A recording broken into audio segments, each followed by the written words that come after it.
মুক্তিযুদ্ধ চলাকালীন চট্টগ্রামের এই ডালিম হোটেলটি ছিল ফাঁসির দণ্ডাদেশপ্রাপ্ত জামাত নেতা মীর কাশেম আলীর টর্চার সেল। মুক্তিযোদ্ধাদের ধরে এনে চালানো হতো অমানসিক নির্যাতন। একইভাবে পাঁচলাইশ থানা সংলগ্ন সালমা ভবন, কর্ণফুলী তীরবর্তী চামড়া গুদাম এলাকার অবাঙালি দোস্ত মোহাম্মদের এই বাড়িটিও ছিল আল বদর বাহিনীর ক্যাম্প। নির্যাতনের পর মুক্তিযোদ্ধাদের হত্যা করে ফেলে দেওয়া হতো পার্শ্ববর্তী চাকতাই খালে। ৭১-এর সেই দুঃসহ স্মৃতি বহন করে চলেছেন মীর কাশেম আলীর হাতে নির্মমভাবে নিহত কিশোর মুক্তিযোদ্ধা জসিমের বড় বোন। ফাঁসি বহাল থাকায় স্বস্তি জানিয়েছেন তিনি। এই যে কান্নাটা, এই কান্নাটা আমাকে এখন পর্যন্ত কাঁদা, এখন পর্যন্ত আমি কাঁদি। পরবর্তী টাইমে আমার একটা ধারণা আসলো যে না, জনতার বলেই বল, আমাদের বলেই বল। যারা বাঙালিদের উপর পৈশাচিক নির্যাতন চালিয়েছিল, যারা স্বাধীনতা ও মুক্তিযুদ্ধকে স্বীকার করে না, তারা ক্ষমা পেতে পারে না বলে মনে করেন ৭১-এর নির্যাতিতরা।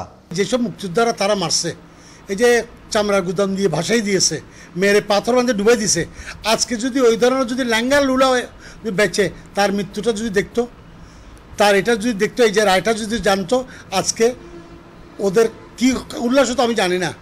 এই যে নির্যাতন, জুলুম এক আমার স্বামী নয়, কত শত লোককে মেরেছে। কোনো রায় এতটা দীর্ঘসূত্রিতা হয় নাই যতটা মীর কাশেম আলীর হয়েছে। এবং মীর কাশেম আলী।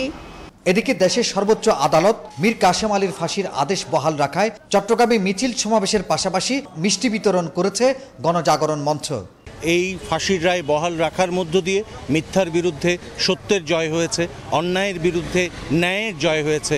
এই ডালিম হোটেলকে কেন্দ্র করে মীর কাশেম আলী যে টর্চার সেল গঠন করেছিল, সেই টর্চার সেলে যাদেরকে অত্যাচার করেছিল, নির্যাতন করেছিল, তাদের আত্মা আজকে শান্তি পাবে।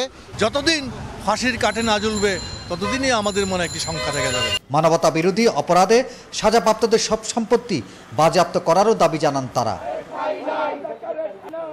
হাসান ফেরদৌস, ২১ টেলিভিশন, চট্টগ্রাম।